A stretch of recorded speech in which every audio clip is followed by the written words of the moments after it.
Hi everyone. Today we'll look at an interesting topic. Is your quest for a completely original idea holding you back from writing? So the whole idea, we're looking for an idea that is original. We're looking for an idea that's never been written before, an idea that is completely different in its own right, an idea that would shock us, an idea that would be groundbreaking, that would be, everybody would be like, wow, this is great, this is brilliant, this is awesome, this is wonderful. I've never seen this story before. And we're looking for that idea, and because we're looking for that idea, we don't get to write, and because we don't get to write, that idea never gets to come. The first thing we need to know is that it's in the craft that we find the ideas. Put out of the craft, we might never really get an idea. So first, in this episode, by the end of this episode, you will understand why originality isn't about reinventing the wheel, but about your unique perspective. Okay. Now, I want to share a story with you. You know how most people know King Oedipus, right? Okay, for most people don't know King Oedipus, but it's simply a story, a quick story where the child was when the child was born, there was a prophecy that the child would kill the father and marry the mother. Yeah, there was a prophecy, and so they say, okay, to prevent such a prophecy, let's kill the child. So such a terrible thing will not happen. And the child was given to someone to go kill. And in such that the man had pity and took the child and raised the child in another village. And so when the child grew up, he didn't know the father, he didn't know the mother. And so in an attempt, without even knowing and stuff like that, he fought with his father.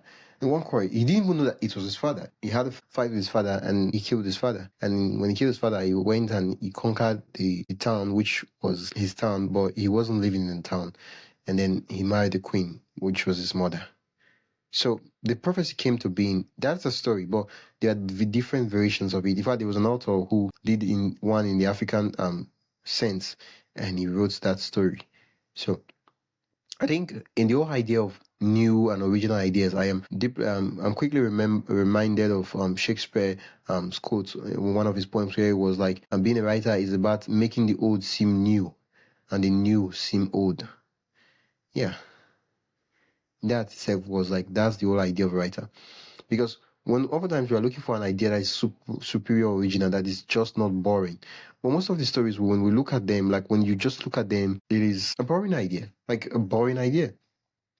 Like it's an ordinary idea that you see in ordinary places everywhere.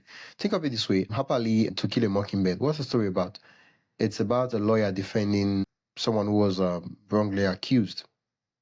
That's what the story is about. There are a lot of lawyers out there that are defending different cases of people who are wrongly accused, and there are different stories out there and different ways and different perspectives. But it's basically the whole idea. That's basically the whole idea of the story.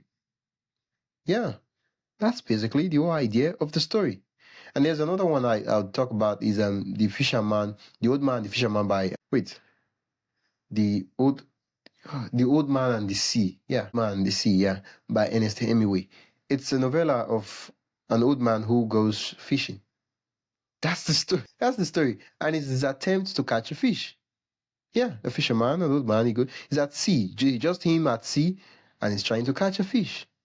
That's the story. When you hear that, you're like, oh, dude, but that's completely boring. What's so interesting about that story? I don't really see anything amazing or amusing there. Why would you guys create or do something like that? Why would you create a story like that? There's really nothing interesting here to read. That's the story. And back earlier on I talked about King Oedipus and I was like, oh, there was a prophecy sent out and there is an author, I've forgotten his name, is it Chigozie Obioma, something like that, where he wrote the fisherman and the fisherman and the madman. Yeah. I think that's the title of the story. And what's the story about? It's a story about how a madman saw the prophecy that one of them will kill themselves and stuff like that. And because of that prophecy, they ended up killing themselves. So the point that we start asking ourselves that would they have killed themselves if the madman had not talked about that prophecy? Would that stuff had happened? Because one of the reasons why it happened was because the enmity and the malice and the rage and all those things from from hearing that prophecy that such a thing would happen, led to the thing eventually happening. And when you look at it, it's actually a variation of the story. Yeah, it's a variation of the story. That's it. So it's not like it's a different, because the thing I would say is that most times it's about there are stories and there are stories of common people out there that are uniquely interesting. And there's not as new or special as we'd expect them to be. But the thing and the question we should be asking is how do we tell these stories? Make them new. How do we tell them? It's not just about, okay, I need an original idea. What does original mean? Now, of course, we're not going to start ripping off people's stories and just writing it and stuff like that. And of course, we will not do that. But what does original mean? Are you going to tell me that, you see, when you notice one thing, you notice that all stories have a pattern. So if all stories have a pattern and they fall into a category, what does that mean? It means that there is no story that is exactly original. It means that the story is like another story. Exactly. So if that means, what does that mean? That means, okay, so the question is, how do I come with something original? Because when you go back, so most of the stories that you emulate, look at them, like really look at them. They're just ordinary stories of, oh, this guy was doing this and this guy was trying to do this. That's what the story is about. But the cases, the things happening around, they change. Those things are unique. And those things are different. And how the author tells the story, those things are different too. Yeah, so now let's break down why they believe that you need completely original idea is misleading. First, there are no truly original ideas or stories built on what came before. Okay, so I talked about that. Second, originality comes from your unique voice and perspective, not the basic premise. So you could take the same story and tell it in the, like historical fiction. There are authors who write about a certain occurrence, certain war. But you see, the particular author writes it in this way, and you're like, oh, I love this one. And this other author writes it this way, and you're like, not really. This is not really for me. Because the way they tell it, their unique perspective, their unique voice at which they tell the story, that itself, it's what makes the idea original. And that you cannot get by just the idea, because the idea is accessible everywhere.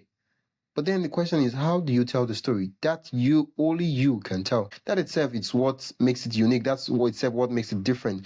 Because once you understand that no idea is new, then you understand that, okay, it's just my unique perspective that changes over time. That itself is what I can bring to the story. That itself is what I can make the story interesting. And once you understand that, instead of saying I need an original idea, you start asking yourself, what makes me unique? What makes me unique? Focusing too much on original ideas can lead to paralysis and procrastination, because you need an original idea to start a story. And because you don't have an original idea, you don't get to start a story. And because you don't get to start a story, you don't get good enough to make an idea seem like an original idea. So you see the irony of it? The cycle continues, and so you never get to write an original idea, and you never really get good. Because the thing is that when you look at those stories, you read them like, wow, this idea is so original, so peculiar. Wow, I thought I would have written that. But when you really look at the story, it's not really original per se. It's a common idea. It's not really there. Like, people have written something versions of such before, but he wrote something different. He brought his unique voice into it, perspective into it. That itself is what is different. The manner of telling, that is what is different. That is something that you just cannot replicate. Okay, so how can you find your unique angle on familiar ideas? Here are some strategies we could use. The first is we will need to combine two unrelated concepts to create something new. We want to take loss, want to take memory, combine it and see what the story leads to. Take different things together and merge it together and just experiment and see where that leads to. The next thing we want to do is we want to take familiar story we already know, an old folklore, a fable, an anecdote, something like that, and just write it in the modern version. Like maybe it happens like 1,000 years ago. Write it in this modern day and age using characters and settings of this age and time, and create such a story. Create complex characters like that. Change the character demographics. Let's say it happened around children. Let it be among adults.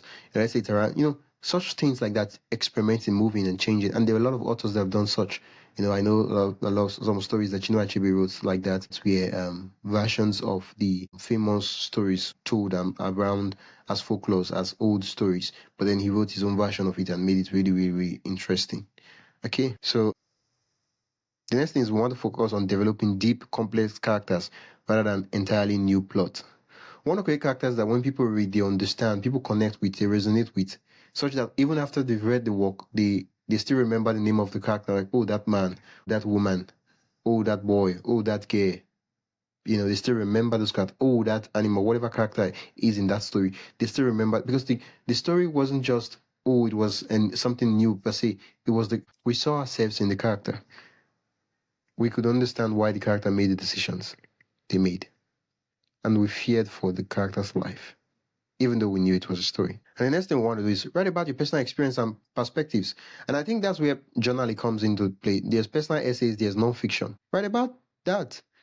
That itself is unique. Like, it's your own story. It's just so different. The funny thing is that every day that happens is a story. If we know how to find the story in it, we'll be able to write something out of it. Every day that happens is a story. One of the things, what happening, we're trying to survive. We're trying to get home. We're trying to go to work. We're trying to not fired. A lot of things are happening that seems to work against us. And certain days we're just bored. We question our existence. We question our life. Every day a story is happening. Something is happening. And one of the better, sometimes it's like, I don't have ideas. Like your own story, your own life is an original idea. What So we need to write our personal perspectives, our personal experience. How do we see stories? How do we look at it, change the points of views of these stories and create something unique? Now, I would quote Dr. Neil Gaiman, and one of the things he said is that telling the stories only you can tell, because there will always be better writers than you, and there will always be smarter writers than you, and there will always be people who are much better at doing this or that, but you are the only you. Wow.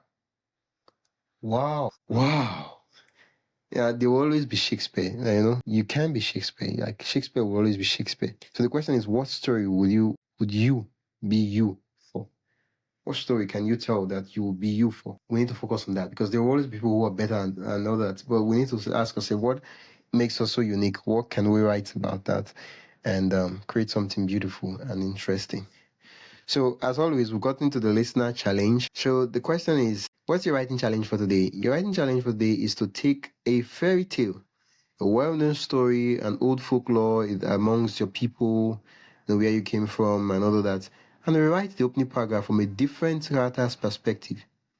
Yeah, just do that and practice and see what you're able to come up with. Is it better than the story? Do you like the story? Infuse your perspective into it and creates a paragraph, interesting. So far we've noticed that original ideas are not just original. Original ideas are made original because of the perspective, the manner of telling, and the personal experiences and every other thing. It's what makes the story unique. Most of the stories that we read, most of the stories that have been written by authors, most of those stories are just ordinary commonplace stories. Like I talk about the old man and the sea, that's a common, like, just show that one. Welcome. Thank you, guys. You've been listening to the Beauty Writing Podcast, and being your host, Oyemichi Nwakona. Please join the newsletter to follow my journey at beautywriting.com/newsletter, or you can check in the show notes. I'll put the link there. Now, join us tomorrow when we'll be discussing, or the next episode when we'll be discussing whether you're too old or too young to start writing. Seriously. Until next time, keep writing.